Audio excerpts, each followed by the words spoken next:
I started writing when I was very young, when I was a little girl. And I knew that I wanted to put words together in a way that I wanted to try to be wonderful with words if I could. But I didn't know that would make me a poet. As a little girl, I was a stutterer. I was one of those children who went, by the time I finally finished the sentence, everyone had disappeared before my eyes. So there was a lot of silence around me. I went to college for a couple of years. I went to Howard University for 2 years and lost my scholarship, got married. I have 6 children. I had them in 7 years. Because I was a stutterer, I was sort of by myself and alone a lot, and people sort of put me into corners someplace, and I read, and then I started to write. In the quietness of being by myself, alone, and people not wanting to listen, I started to write. So sometimes I would write what I wanted to say. I would write it down on paper and pass it to people. So someone finally said one day, oh, Sonia's writing poems, I think. I was always writing poems. I was published because, and I was over 30 years old, because I read in what was called at that time Negro Digest about Robert Hayden, wonderful poet. And I've always been a great reader, so I knew these names. And Robert Hayden at that time had been part of the National Endowment for the Arts. And I thought, gee, this is a black guy. Maybe I'll send him a poem. For me, this was so bold, you wouldn't believe it. And I sent poems to Robert Hayden. He wrote back a very nice letter. He also gave the manuscript to Carolyn Kaiser. I didn't know who that was at that time. She's now a good friend of mine. Carolyn took them to the Poetry Center of the YMHA. I won the Discovery Award. I'd never heard of the Discovery Award. I had never heard of the YMHA. I thought they were wrong. I said, this is a misprint. YMCA, everybody knows it. I love teaching, although sometimes I wish I could, just get 1 year off, just to write and read. Preferably just to read sometimes. The reading that we do is always reading for work. But I love my students. It's something to walk into a classroom of 40 people or 50 people, and and bring them into an arena of literature, an arena that says simply that they can think. We have waited a long time for this generation looking at me, you know that?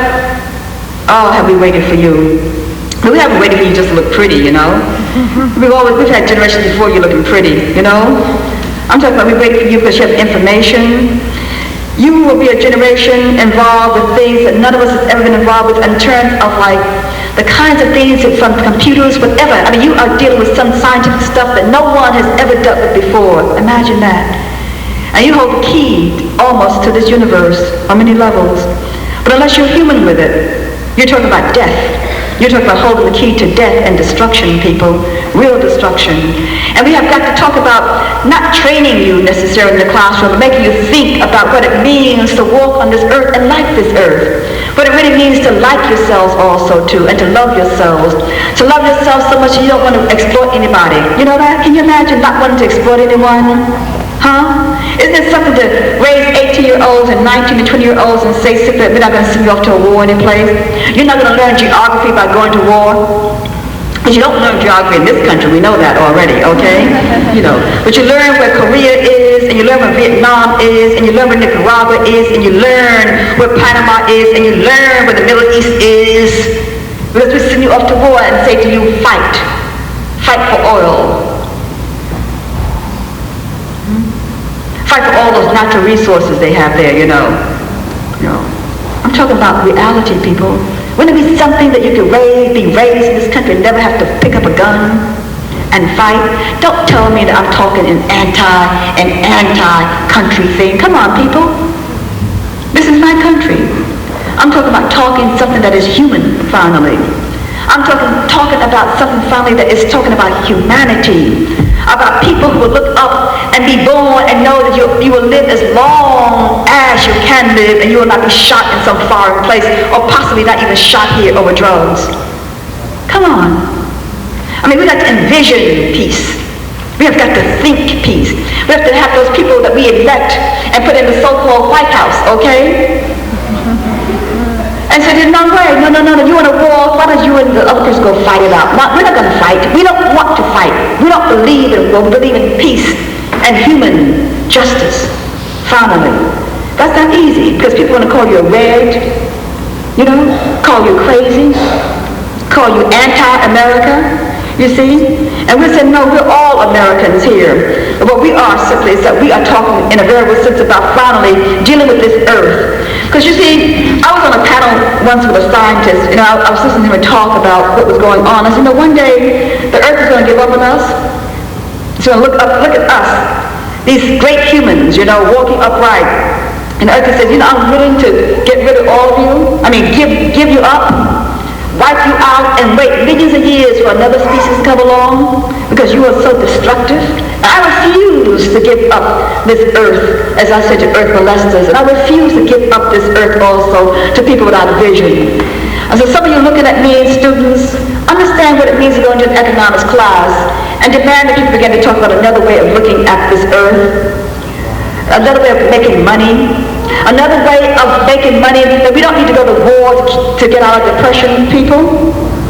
Make those people who teach economics think of another way to keep us out of depressions, okay? We come out of depression quite often via wars. Let's fight a war, and then all of a sudden we have great success in this country economically. There's got to be another way to do this one. And it's up to you also, too, to begin to challenge those people who teach you in these classrooms, you see, to come up with other theories of how we can live in peace.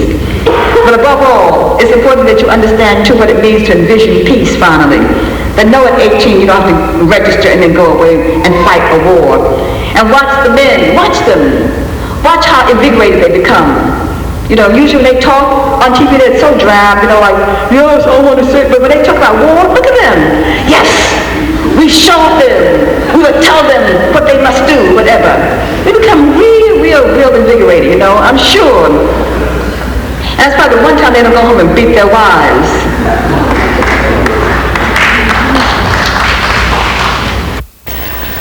I've been in California almost 4 years, and I am very fond of the Pacific Ocean. I think that's a great ocean. And I was talking to a colleague at the University of California, Santa Cruz, and they were telling me that, no, the Atlantic is the best ocean. And I think that tells you something about the high literary conversation that we have at the University of Santa Cruz. We discuss this sort of thing. And it was hard for me to explain how a person of my complexion might feel about the Atlantic Ocean, though I am also aware of the feeling that a person of Asian complexion might have about the Pacific Ocean. But anyway, I decided to do a poem about it. Now, this poem starts with the words that we used to sing in the Baptist church. I have discovered a truth. The truth is that there are not a lot of Baptists in America, but it is full of ex-Baptists. I am an ex-Baptist. There are groups of us all over the country. Anyway, this starts with a song we used to sing. Them bones will rise again.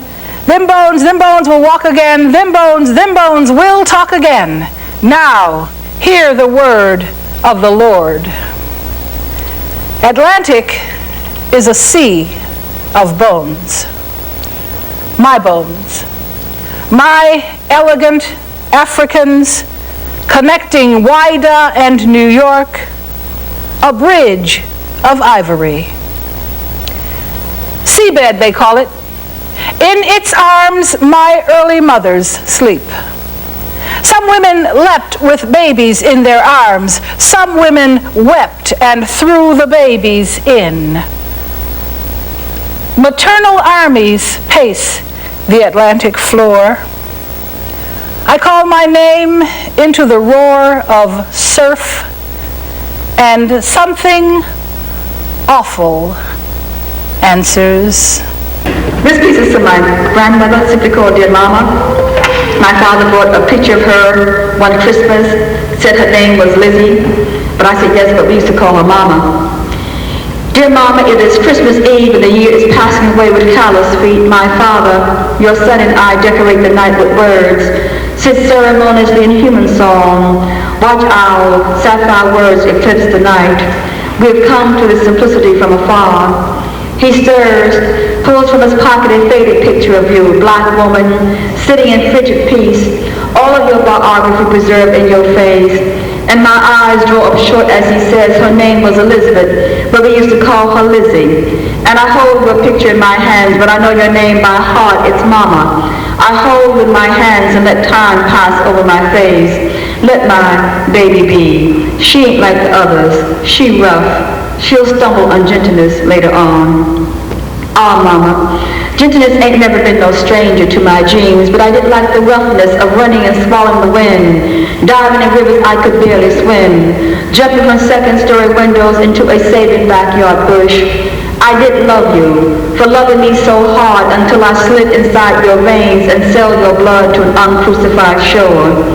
And I remember Saturday afternoons at our house, the old Sister Deaconesses sitting in sacred pain, black cadavers, burning with lost aromas, and I'd fall behind the couch and listen to breaths I had never breathed, tasted their enormous martyrdom, lives spent on so many things, heard their laughter as Sister Smith laid his performance in church, her purse sailing towards Brother Thomas's head again. And I hugged the laughter round my knees, draped it round my shoulder like a Spanish shawl.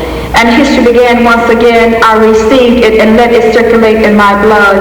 I learned in those Saturday afternoons about women rooted in themselves, raising themselves in dark America, discharging their pain without ever stopping. I learned about women fighting men back when they hit them. Don't never let no men hit you more than once, girl. I learned about women's waking up their men in the night with pans of hot grease, and the compromises reached after the smell of hot grease had penetrated their sleepy brains. I learned about loose women walking the abandoned walk down front in church, crossing their legs instead of their hands to God.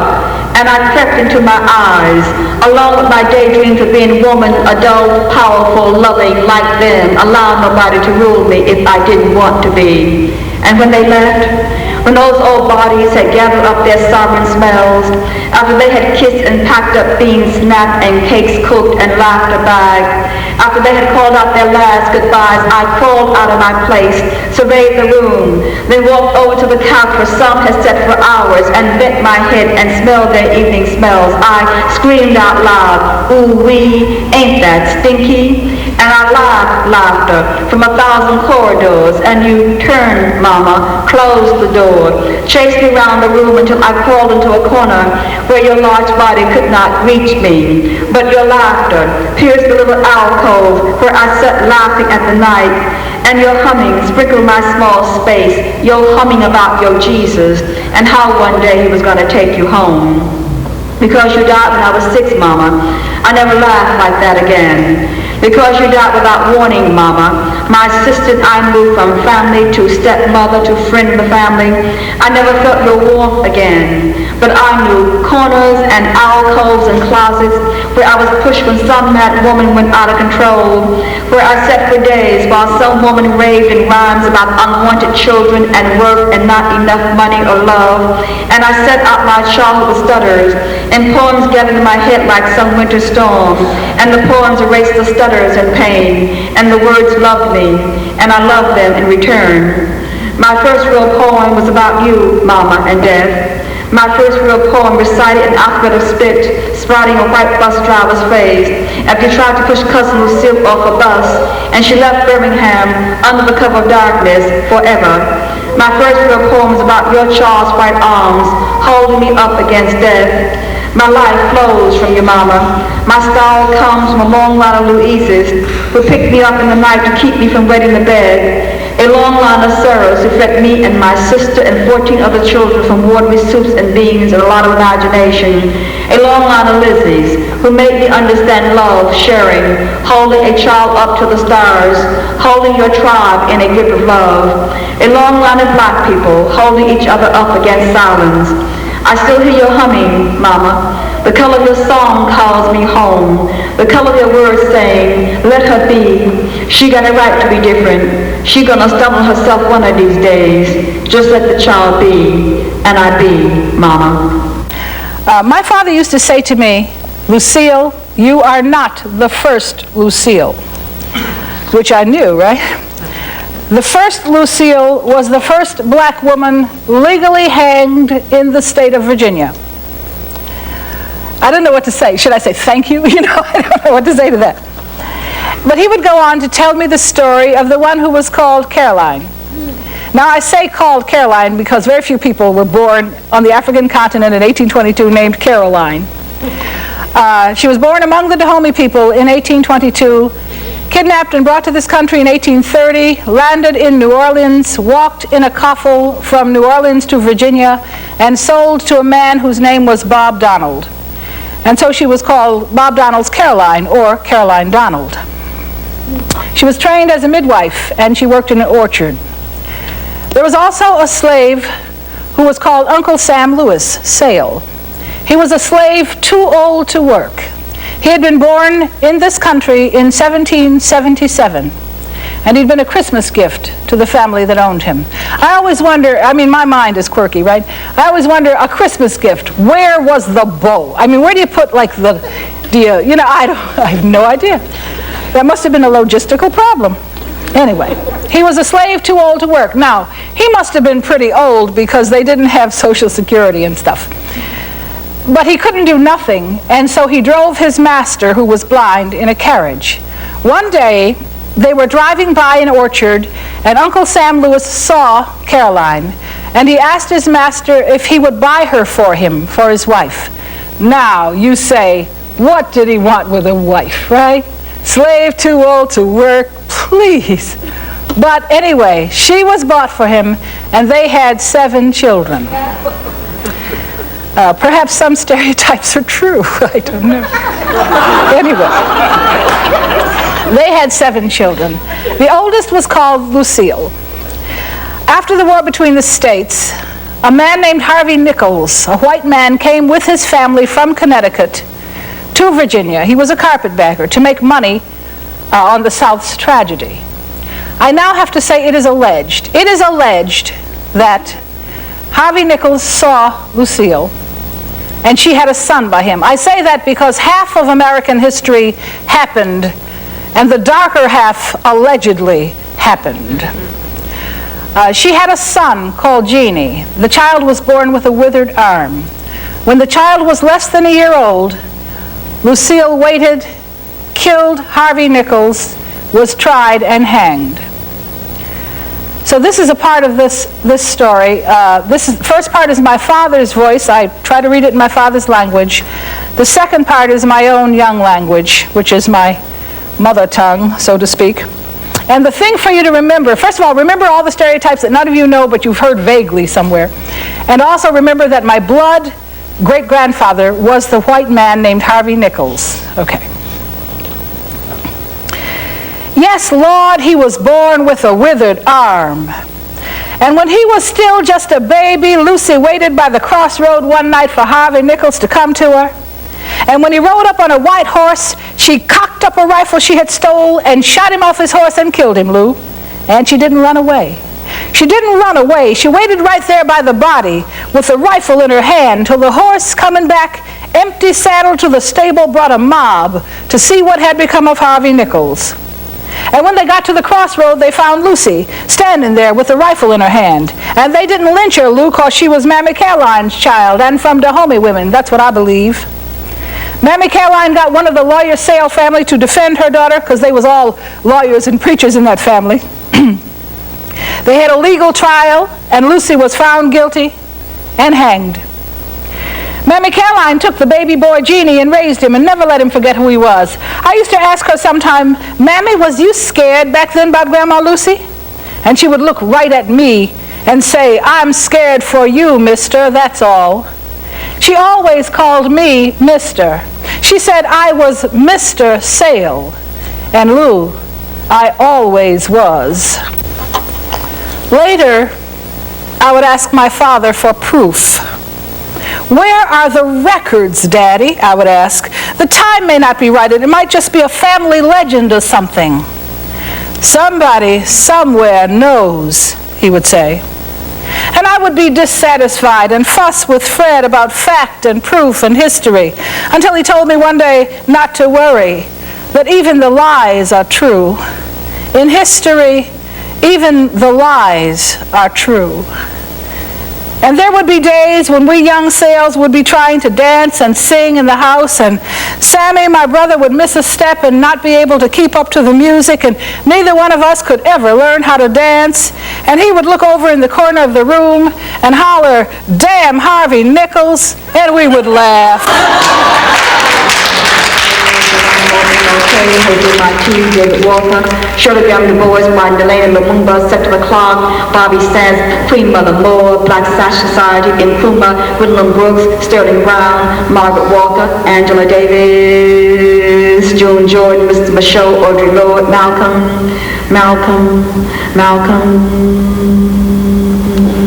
We are here because while some countries pay lip service to an anti-apartheid policy, they continue to invest in that apartheid economy, arm the racists in defiance of UN resolutions to the contrary.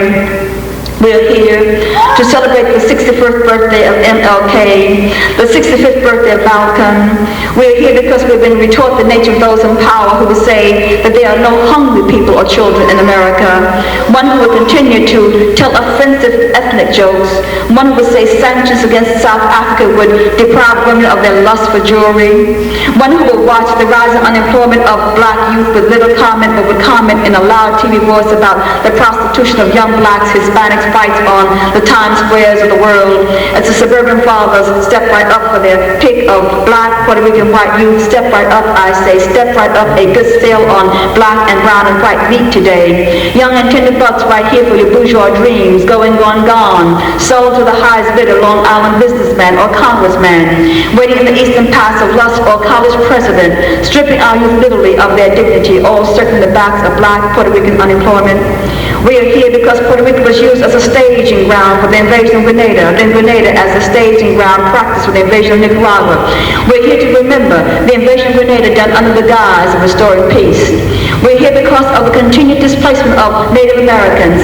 We're here because Africans, Latinos, Native Americans, Asians are starving and dying in Somalia, Uganda, El Salvador, Ethiopia, Cameroon, Mississippi, Nicaragua, Harlem, reservations, refugees, all. We're here because every 3 days, 120,000 children die of starvation or the effects of starvation. We're here because of the children of Atlanta, the children and adults of Mood, the rise of racism on college campuses, the detention of young brothers and sisters in South Africa, the killing of children in El Salvador. Listen to their cries, my brothers and sisters.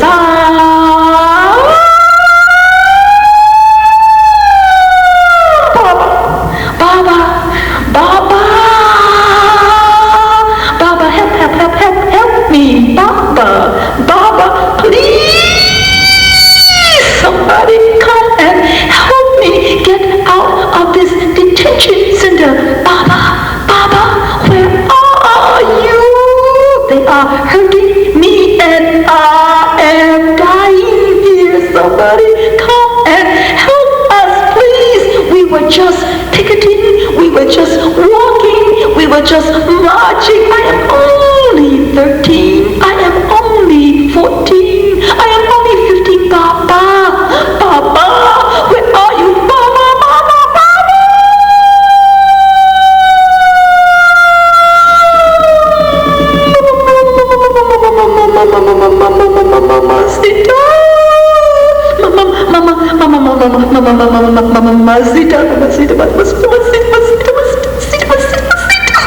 They have me stretched out on the ground, and they are hurting me. They are hurting me, Mamacita. They are hurting me, and I think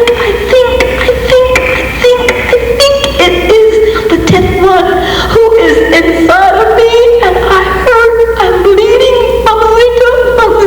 Mamacita. Help me, no, it's the 25th one, and he is hurting me, Mamacita. I don't want to die, somebody. I don't want to die, somebody. Somebody, help me.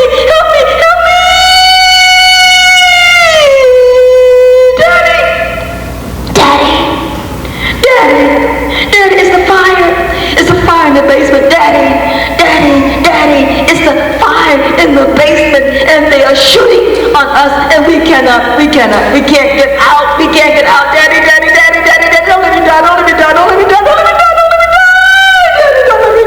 don't let me die. to die, and the fire's coming towards me, and my skin cannot breathe.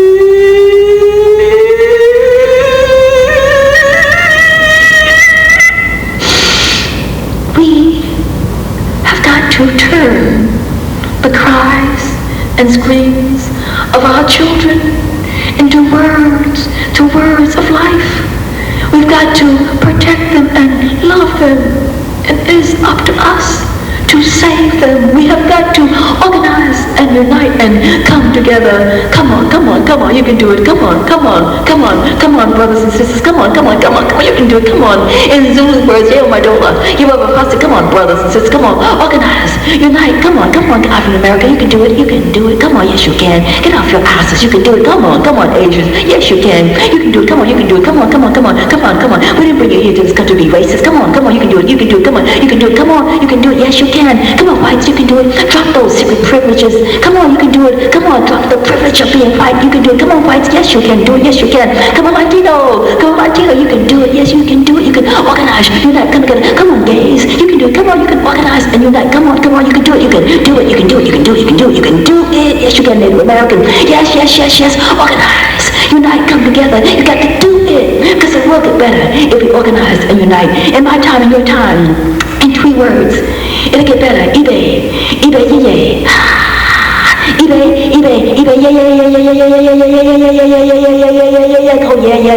yeah. Organize, unite, come together. Yes, you can. You can do it.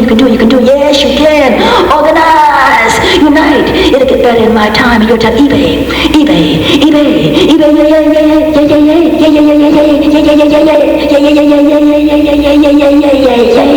yeah.